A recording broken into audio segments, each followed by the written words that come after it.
शुक्लाम्बरधरं विष्णुं शशिवर्णं चतुर्भुजं प्रसन्नवदनं ध्यायेत् सर्वविघ्नोपशान्तये। व्यासं वसिष्ठनप्तारं शक्तेः पौत्रमकल्मषम् पराशरात्मजं वन्दे शुकतातं तपोनिधिम्। व्यासाय विष्णुरूपाय व्यासरूपाय विष्णवे नमो वै ब्रह्मनिधये वासिष्ठाय नमो नमः। अविकाराय शुद्धाय नित्याय परमात्मने सदैकरूपरूपाय विष्णवे सर्वजिष्णवे। यस्य स्मरणमात्रेण जन्म संसारबन्धनात् विमुच्यते नमस्तस्मै विष्णवे प्रभविष्णवे। ॐ नमो विष्णवे प्रभविष्णवे। श्रीवैशम्पायन उवाच श्रुत्वा धर्मानशेषेण पावनानि च सर्वशः युधिष्ठिरः शान्तनवं पुनरेवाभ्यभाषत। युधिष्ठिर उवाच किमेकं दैवतं लोके किं वाप्येकं परायणम् स्तुवन्तः कङ्कमर्चन्तः प्राप्नुयुर्मानवा शुभम्। को धर्मः सर्वधर्माणां भवतः परमो मतः किं जपन्मुच्यते जन्तुर्जन्म संसारबन्धनात्। श्रीभीष्मोवाच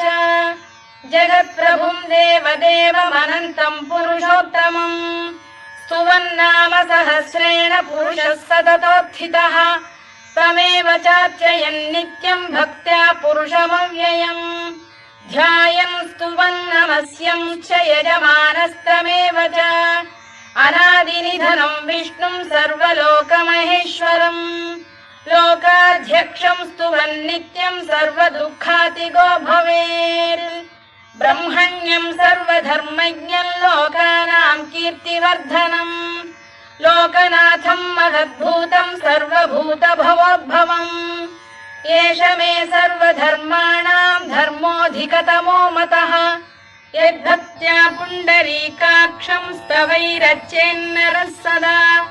परमं यो महत्तेजः परमं यो महत्तपः परमं यो महद्ब्रह्म परमं यः परायणम्। पवित्राणां पवित्रं यो मङ्गलानां च मङ्गलम् दैवतं देवतानां च भूतानां यो व्ययः यतः सर्वाणि भूतानि भवन्त्यादियुगागमे यस्मिंश्च प्रलयं यान्ति पुनरेव युगक्षये तस्य लोकप्रधानस्य जगन्नाथस्य भूपते विष्णोर्नाम सहस्रं मे शृणु पापभयापहम्। यानि नामानि गौणानि विख्यातानि महात्मनः ऋषिभिः परिगीतानि तानि वक्ष्यामि भूतये। ऋषिर्नाम्नां सहस्रस्य वेदव्यासो महामुनिः छन्दोऽनुष्टुप् तथा देवो भगवान् देवकीसुतः अमृतांशुद्भवो बीजं शक्तिर्देवकीनन्दनः त्रिसामा हृदयं तस्य शान्त्यर्थे विनियुज्यते। विष्णुं जिष्णुं महाविष्णुं प्रभविष्णुं महेश्वरम् अनेकरूपदैत्यान्तं नमामि पुरुषोत्तमम्। अस्य श्रीविष्णोर्दिव्यसहस्रनामस्तोत्रमहामन्त्रस्य श्रीवेदव्यासो भगवान् ऋषिः अनुष्टुप्छन्दः श्रीमहाविष्णुः परमात्मा श्रीमन्नारायणो देवता अमृतांशुद्भवो भानुरिति बीजम् देवकीनन्दन श्रेष्ठेति शक्तिः उद्भवः क्षोभणो देव इति परमो मन्त्रः शङ्खबृन्नन्दकी चक्रीति कीलकम्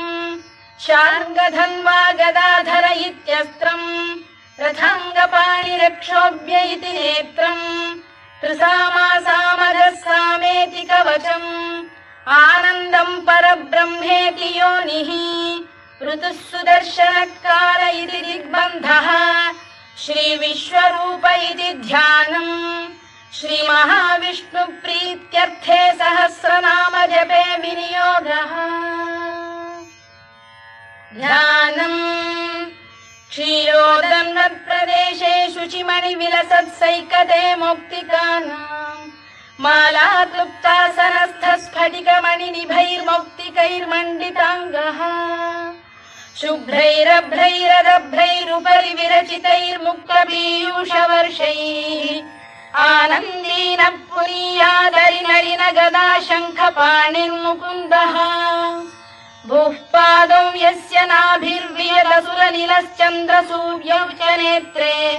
कर्णावाशा शिरोद्यौर्मुखमपि दहनो यस्य वास्तेयमब्धिः अन्तस्थं यस्य विश्वं सुरनरखगो भोगि गन्धर्वदैत्यैः चित्रं रम्यते तं त्रिभुवन वपुषं विष्णुमीशं नमामि। ॐ नमो भगवते वासुदेवाय। शान्ताकारं भुजगशयनं पद्मनाभं सुरेशं विश्वाधारं गगनसदृशं मेघवर्णं शुभाङ्गम् लक्ष्मीकान्तं कमलनयनं योगिहृद्ध्यानगम्यं वन्दे विष्णुं भवभयहरं सर्वलोकैकनाथम् मेघश्यामं पीतकौशेयवासं श्रीवत्साङ्कं कौस्तुभोद्भासिताङ्गम् पुण्योपेतं पुण्डरीकायताक्षं विष्णुं वन्दे सर्वलोकैकनाथम् नमः समस्तभूतानामादिभूताय भूभृते अनेकरूपरूपाय विष्णवे प्रभविष्णवे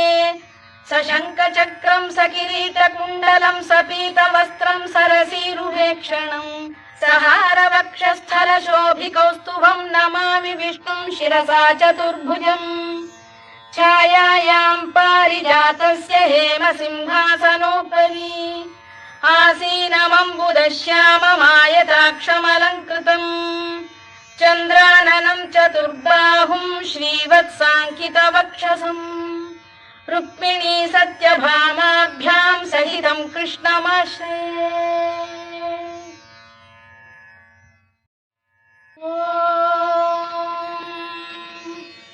विश्वं विष्णुर्वषत्कारो भूतभव्य भवत्प्रभुः भूतभृद्भावो भूतात्मा भूतभावनः भूतात्मा परमात्मा च मुक्तानां परमागतिः अव्ययः पुरुषः साक्षी क्षेत्रज्ञोऽक्षर एव च योगो योगविदां नेता प्रधानपुरुषेश्वरः नारसिंहवपुः श्रीमान् केशवः पुरुषोत्तमः सर्वः शर्वः शिवस्थाणुर्भूतादिर्निधिरव्ययः सम्भवो भावनो भर्ता प्रभवः प्रभुरीश्वरः स्वयंभूः शम्भुरादित्यः पुष्कराक्षो महास्वनः अनादिनिधनो धाता विधाता धातुरुत्तमः अप्रमेयो ऋषिकेशः पद्मनाभोऽमरप्रभुः विश्वकर्मा मनुस्पष्टा स्थविष्ठस्थविरो ध्रुवः अग्राह्यः शाश्वतः कृष्णो लोहिताक्षप्रदर्दनः प्रभूतस्त्रिककुब्धाम पवित्रं मङ्गलं परम् ईशानः प्राणदः प्राणो ज्येष्ठः श्रेष्ठः प्रजापतिः हिरण्यगर्भो भूगर्भो माधवो मधुसूदनः ईश्वरो विक्रमी धन्वी मेधावी विक्रमक्रमः अनुत्तमो दुराधर्षः कृतज्ञः कृतिरात्मवान् सुरेशः शरणं शर्म विश्वरेता प्रजाभवः अधः संवत्सरो व्यालः प्रत्ययः सर्वदर्शनः अजः सर्वेश्वरः सिद्धः सिद्धिः सर्वादिरच्युतः वृषाकपिरमेयात्मा सर्वयोगविनिसृतः वसुर्वसुमनः सत्यः समात्मा संमितः समः अमोघः पुण्डरीकाक्षो वृषकर्मा वृषाकृतिः रुद्रो बहुशिरा बभ्रुर्विश्वयोनिश्रुतिश्रवाः अमृतः शाश्वतस्थाणुर्वरारोहो महातपाः सर्वगः सर्वविद्भानुर्विश्वक्सेनो जनार्दनः वेदो वेदविरव्यङ्गो वेदाङ्गो वेदवित्कविः लोकाध्यक्षः सुराध्यक्षो धर्माध्यक्षः कृताकृतः चतुरात्मा चतुर्व्यूहश्चतुर्दंष्टश्चतुर्भुजः भ्राजिष्णुर्भोजनम् भोक्ता सहिष्णुर्जगदादिजः अनघो विजयो जेता विश्वयोनिः पुनर्वसुः उपेन्द्रो वामनः प्रांशुरमोघः शुचिरूर्जितः अतीन्द्रः सङ्ग्रहः सर्गो धृतात्मा नियमो यमः वेद्यो वैद्यः सदा योगी वीरः माधवो मधुः अतीन्द्रियो महामायो महोत्साहो महाबलः महाबुद्धिर्महावीर्यो महाशक्तिर्महाद्युतिः अनिर्देश्य वपुः श्रीमान् अमेय आत्मा महादृधृत् महेश्वासो महीभर्ता श्रीनिवासः सताङ्गतिः अनिरुद्धः सुरानन्दो गोविन्दो गोविदाम्पतिः मरीचिर्दमनो हंसः सुपर्णो भुजगोत्तमः हिरण्यनाभः सुतपाः पद्मनाभः प्रजापतिः अमृत्युः सर्वदृक्सिंहः सन्धाता सन्धिमान् स्थिरः अजो दुर्मर्षणः शास्ता विश्रुतात्मा सुरारिः गुरुर्गुरुतमो धाम सत्यः सत्यपराक्रमः निमिषो निमिषस्रग्वी वाचस्पतिरुदारधीः अग्रणी ग्रामणी श्रीमान् न्यायो नेता समीरणः सहस्रमूर्धा विश्वात्मा सहस्राक्षः सहस्रपात् आवर्तनो निवृत्तात्मा संवृतः सम्प्रवर्धनः अहः संवर्तको वह्निरनिलो धरणीधरः सुप्रसाद प्रसन्नात्मा विश्वधृत् विश्वभुग्विभुः सत्कर्ता सत्कृतः साधुर्जह्नुर्नारायणो नरः असङ्ख्येयो प्रमेयात्मा विशिष्टः शिष्टकृच्छुचिः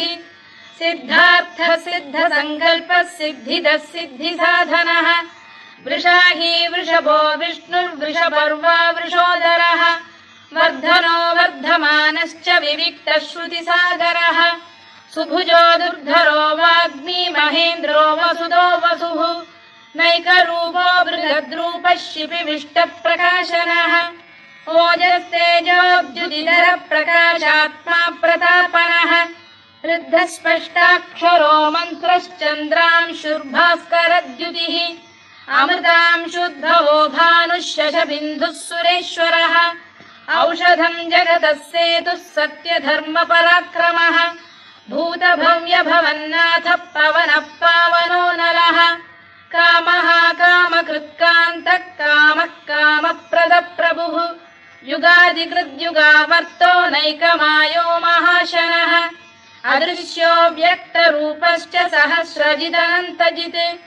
इष्टो विशिष्टः शिष्टेष्टः शिखण्डी नघुषो वृषः क्रोधः क्रोधकृत्कर्ता विश्वबाहुर्महीधरः अच्युतः प्रतिथः प्राणदो वासवानुजः अपां निधिरधिष्ठानमप्रमत्तः प्रतिष्ठितः स्कन्दधरो धुर्यो वरदो वायुवाहनः वासुदेवो बृहद्भानुरादिदेवः पुरन्दरः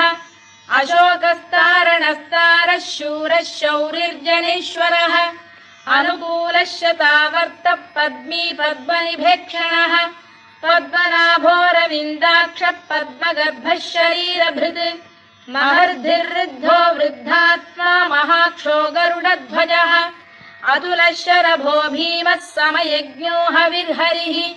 सर्वलक्षणलक्षण्यो लक्ष्मीवान् समितिञ्जयः विक्षरो रोहितो मार्गो हेतुर्दामोदरः सः महीधरो महाभागो वेगवानमिताशनः उद्भवः क्षोभणो देवः श्रीगर्भः परमेश्वरः करणम् कारणम् कर्ता विकर्ता गहनो गुहः व्यवसायो व्यवस्थानः संस्थानस्थानदो ध्रुवः परद्धिः परमस्पष्टः तुष्टः पुष्टः शुभेक्षणः रामो विरामो विरतो मार्गो नेयोनयोनयः वीरः शक्तिमताम् श्रेष्ठो धर्मो धर्मविदुत्तमः वैकुण्ठः पुरुषः प्राणदः प्रणवपृतुः हिरण्यगर्भः शत्रुघ्नो व्याप्तो वायुरधोक्षजः ऋतुः सुदर्शनकारः परमेष्ठी परिग्रहः उग्रः संवत्सरो दक्षो विश्रामो विश्वदक्षिणः विस्तारस्थावरस्थाणुप्रमाणम् बीजमव्ययम् अर्थोऽनर्थो महाकोशो महाभोगो महाधनः अनिर्विण्णस्थविष्ठो भूर्धर्मयूपो महामखः नक्षत्रनेमिर्नक्षत्री क्षमः क्षामः समीहनः यज्ञयुज्यो महेज्यश्च क्रतुः सत्रम् सदाङ्गतिः सर्वदर्शी विमुक्तात्मा सर्वज्ञो ज्ञानमुत्तमम् सुव्रतः सुमुखः सूक्ष्मः सुघोषः सुखदः सुहृद् मनोहरो जितक्रोधो वीरबाहुर्विदारणः स्वापनः स्ववशो व्यापी नैकात्मानैककर्मकृत् वत्सरो वत्सलो वत्सी रत्नगर्भोधनेश्वरः धर्मकृद्धर्मी सरसक्षरमक्षरम् अविज्ञाता सहस्रांशुर्विधाता कृतलक्षणः गभस्तिनेमिः सप्तस्तः सिंहो भूतमहेश्वरः आदिदेवो महादेवो देवेशो देवभृद्गुरुः उत्तरो गोपतिर्गोप्ता ज्ञानगम्यः पुरातनः शरीरभूतभृद्भोक्ता कपीन्द्रो भूरि दक्षिणः सोमपोऽमृतपः सोमः पुरुजित् पुरुषोत्तमः विनयो जयः सत्यसन्धो दाशार्हः सात्वताम् पतिः जीवो विनयिता साक्षी मुकुन्दो मितविक्रमः अम्भोनिधिरनन्तात्मा महोदधिशयोऽन्तकः अजो महार्घः स्वाभाव्यो जितामित्रप्रमोदनः आनन्दो नन्दनो नन्दः सत्यधर्मा त्रिविक्रमः महर्षिः कपिलाचार्यः कृतज्ञो मेदिनीपतिः त्रिपदस्त्रिदशाध्यक्षो महाशृङ्गकृतान्तकृत् महावराहो गोविन्दः सुषेणः कनकाङ्गनी गुह्यो गभीरो गहनो गुप्तश्चक्रगदाधरः मेधास्वाङ्गो जितकृष्णो दृढः सङ्कर्षणोच्युतः वरुणो वारुणो वृक्षः पुष्कराक्षो महामनाः भगवान् भगहानन्दी वनमाली हलायुधः आदित्यो ज्योतिरादित्यः सहिष्णुर्गतिसत्तमः सुधन्वाखण्ड परशुर्दारुणो द्रविणप्रदः दिवस्पृक्सर्वदृग्व्यासो वाचस्पतिरयो निजः त्रिसामासामगः साम निर्वाणम् भेषजम् भिषज सन्न्यासकृच्छमः शान्तो निष्ठा शान्तिः परायणम् शुभाङ्गः शान्तिदः स्रष्टा कुमुदः कुवलेशयः गोहितो गोपतिर्गोप्ता वृषभाक्षो वृषप्रियः अनिवर्ती निवृत्तात्मा संक्षेप्ताक्षेमकृत् शिवः श्रीवत्सवक्षः श्रीवासः श्रीपतिः श्रीमताम्बरः श्रीधः श्रीशः श्रीनिवासः श्रीनिधिः श्रीविभावनः श्रीधरः श्रीकरः श्रेयः श्रीमान् लोकत्रयाश्रयः स्वक्षः स्वङ्गः शतानन्दो नन्दिर्ज्योतिर्गणेश्वरः विजितात्मा विधेयात्मा सत्कीर्तिश्छिन्न संशयः उदीर्णः सर्वतश्चक्षुरनीशः शाश्वतस्थिरः भूषयो भूषणो भूतिर्विशोकः शोकनाशनः अर्चिष्मानर्चितः कुम्भो विशुद्धात्मा विशोधनः अनिरुद्धो प्रतिरथः प्रद्युम्नो मितविक्रमः कालनेमिनिः वीरः शौरिः शूरजनेश्वरः त्रिलोकात्मा त्रिलोकेशः केशवः केशिहा हरिः कामदेवः कामपालः कामी कान्तकृतागमः अनिर्देश्य वपुर्विष्णुर्वीरोऽनन्तो धनञ्जयः ब्रह्मण्यो ब्रह्मकृद्ब्रह्मा ब्रह्म ब्रह्मविवर्धनः ब्रह्मविब्राह्मणो ब्रह्मी ब्रह्मज्ञो ब्राह्मणप्रियः महाकमो महाकर्मा महातेजा महोरगः महाक्रतुर्महायज्वा महायज्ञो महाहविः स्तव्यस्तव प्रियस्तोत्रम् स्तुतिस्तोतारणप्रियः पूर्णः पूरयिता पुण्यः पुण्यकीर्तिरनामयः मनोजवस्तीर्थकरो वसुरेता वसुप्रदः वसुप्रदो वासुदेवो वसुर्वसुमनाहविः सद्गतिः सत्कृतिः सत्ता सद्भूतिः सत्परायणः शूरसेनो यदुश्रेष्ठः सन्निवासः सुयामुनः भूतावासो वासुदेवः सर्वासु निलयो नलः दर्पः दर्पदो दृप्तो दुर्धरोऽथा पराजितः विश्वमूर्तिर्महामूर्तिर्दीप्तमूर्तिरमूर्तिमान् अनेकमूर्तिरव्यक्तः शतमूर्तिः शताननः एकोनैकः स वक्र किं यत्तत्पदमनुत्तमम् लोकबन्धुर्लोकनाथो माधवो भक्तवत्सलः सुवर्णवर्णो हेमाङ्गो वराङ्गश्चन्दनाङ्गदी वीरः विषमः शून्यो घृताशीरचरश्चरः अमानी मानदो मान्यो लोकस्वामी त्रिलोकधृत् सुमेधा मेधजो धन्यः सत्यमेधाधराधरः तेजो वृषोद्युतिधरः सर्वशस्त्रभृताम्बरः प्रग्रहो निग्रहो व्यग्रो नैकशृङ्गो गदाग्रजः चतुर्मूर्तिश्चतुर्बाहुश्चतुर्व्यूहश्चतुर्गतिः चतुरात्मा चतुर्भावश्चतुर्वेदविदेकपात् समावर्तो निवृत्तात्मा दुर्जयो दुरतिक्रमः दुर्लभो दुर्गमो दुर्गो दुरावासो दुरारिः शुभाङ्गो लोकसारङ्गः स्तुतन्तु वर्धनः इन्द्रकर्मा महाकर्मा कृतकर्मा कृतागमः उद्भवः सुन्दरः सुन्दो रत्ननाभः सुलोचनः अर्को वाजसनः शृङ्गी जयन्तः सर्वविजयी सुवर्णबिन्दुरक्षोभ्यः सर्ववागीश्वरेश्वरः महाह्रदो महागर्तो महाभूतो महानिधिः कुमुदकुन्दर कुन्दः पर्जन्यः पावनो निलः अमृताशोऽमृतवपुः सर्वज्ञः सर्वतोमुखः सुलभः सुव्रतः सिद्धः शत्रुजिच्छत्रुतापनः न्यग्रोधोदुम्बरोश्चतश्चाणूरान्ध्रनिषूदनः सहस्रार्चिः सप्तजिह्वः सप्तैधाः सप्तवाहनः अमूर्तिरनघोचिन्त्यो भयकृद्भयनाशनः अणुबृहत्कृशस्थूलो गुणभृन्निर्गुणो महान् अधृतस्वधृतस्वास्य प्राग्वंशो वंशवर्धनः धारभृत्कथितो योगी योगीशः सर्वकामदः आश्रमश्रमणः क्षामः सुपर्णो वायुवाहनः धनुर्धरो धनुर्वेदो दण्डो दमयिता दमः अपराजितः सर्वसहो नियन्ता नियमो यमः सत्त्ववान् सात्विकः सत्यः सत्यधर्मपरायणः अभिप्रायप्रियार्होः प्रियकृत्प्रीतिवर्धनः विहाय सगदिर्ज्योतिः सुरुचिर्पुतभुग्विभुः रविर्विरोचनः सूर्यः सविता रविलोचनः अनन्तो हुतभुग्भोक्ता सुखदो नैकजोऽग्रजः अनिर्विण्णः सदामर्षी लोकाधिष्ठानमद्भुतः सनातनतमः कपिलः कपिरव्ययः स्वस्तिदः स्वस्तिकृत् स्वस्ति स्वस्ति भुक् स्वस्ति दक्षिणः आरौद्रः कुण्डली चक्री विक्रम्यूर्जितशासनः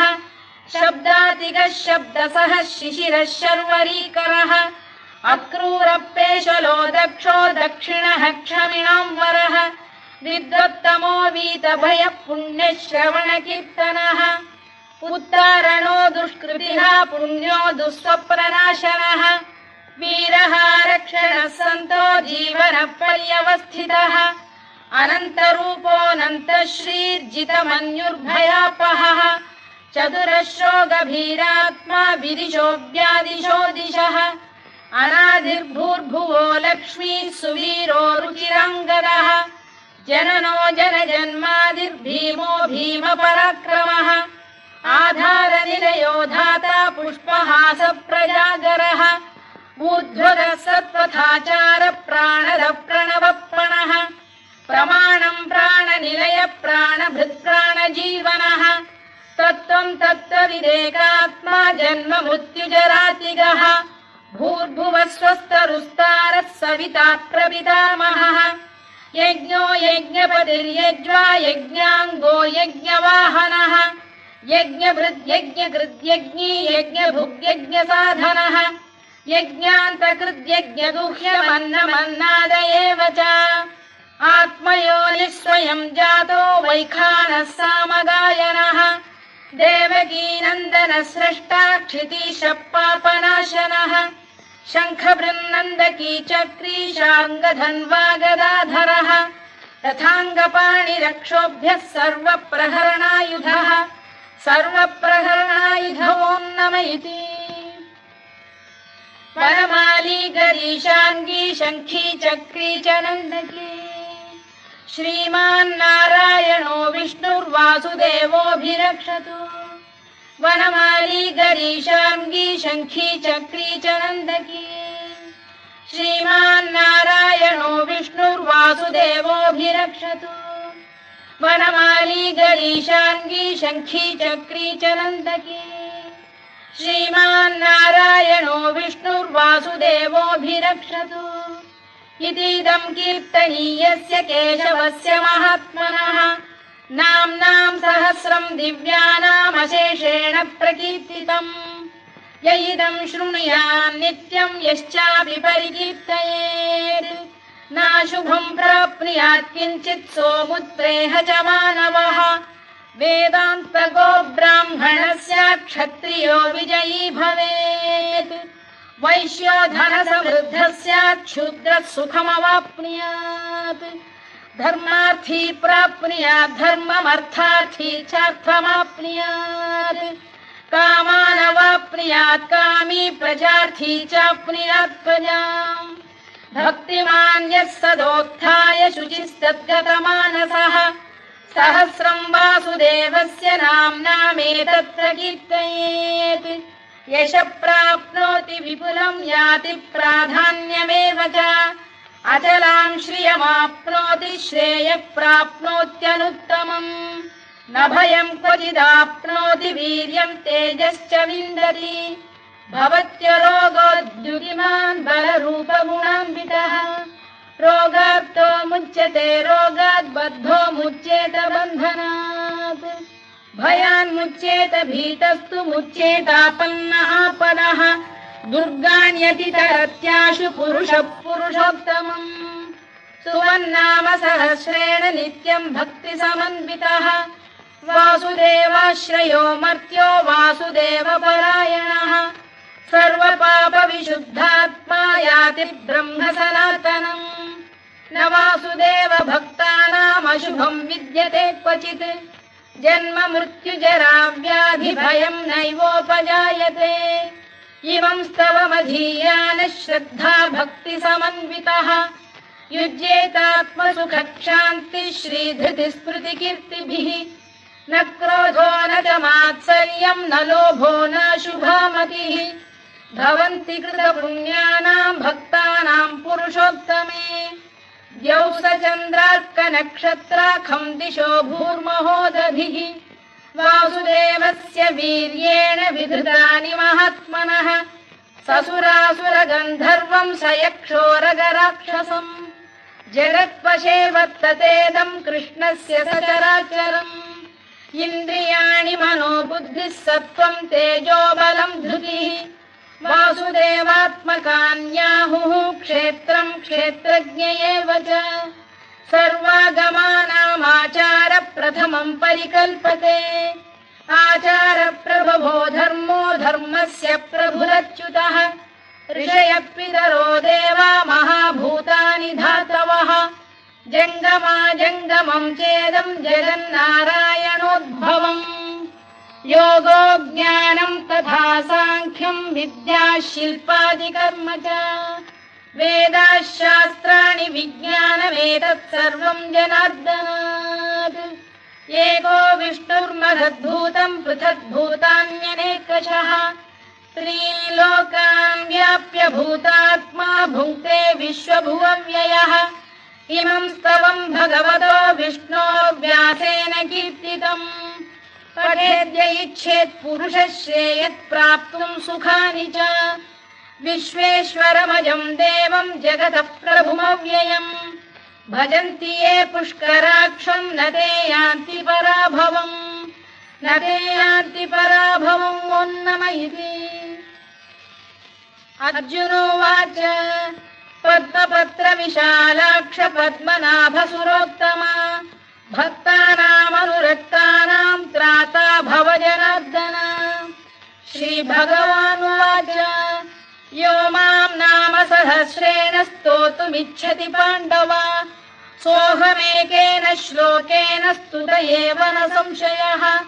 स्तुत एव न संशयोऽन्नम इति। व्यास उवाच वासनाद्वासुदेवस्य वासितं भुवनत्रयम् सर्वभूतनिवासोऽसि वासुदेव नमोऽस्तुते वासुदेव नमोऽस्तुते ॐ नमः इति। पार्वत्युवाच केनोपायेन लघुना विष्णोर्नाम सहस्रकम् पठ्यते पण्डितैर्नित्यं श्रोतुमिच्छाम्यहं प्रभो। ईश्वर उवाच श्रीराम राम रामेति रमे रामे मनोरमे सहस्रनाम तत्तुल्यं राम नाम वरानने। श्रीराम राम रामेति रमे रामे मनोरमे सहस्रनाम तत्तुल्यं राम नाम वरानने। श्रीराम राम रामेति रमे रामे मनोरमे सहस्रनाम तत्तुल्यं राम नाम वरानने। राम नाम वरानन ॐ नमः इति। ब्रह्मोवाच नमोऽस्तु अनन्ताय सहस्रमूर्तये सहस्रपादाक्षि शिरोरुबाहवे सहस्रनाम्ने पुरुषाय शाश्वते सहस्रकोटियुगधारिणे नमः सहस्रकोटियुगधारिणे नमः ॐ नमः इति। सञ्जय उवाच यत्र योगेश्वर कृष्णो यत्र पार्थो धनुर्धरः तत्र श्रीर्विजयो भूतिर्ध्रुवा नीतिर्मतिर्मम। श्रीभगवानुवाच अनन्याश्चिन्तयन्तो मां ये जनाः पर्युपासते तेषां नित्याभियुक्तानां योगक्षेमं वहाम्यहम्। परित्राणाय साधूनां विनाशाय च दुष्कृतां धर्म संस्थापनार्थाय सम्भवामि युगे युगे। आर्ता विषण्णा शिथिलाश्च भीता घोरेषु च व्याधिषु वर्तमानाः संकीर्त्य नारायण शब्दमात्रं विमुक्तदुःखाः सुखिनो भवन्तु। कायेन वाचा मनसेन्द्रियैर्वा बुद्ध्यात्मना वा प्रकृते स्वभावात् करोमि यद्यत् सकलं परस्मै नारायणायेति समर्पयामि।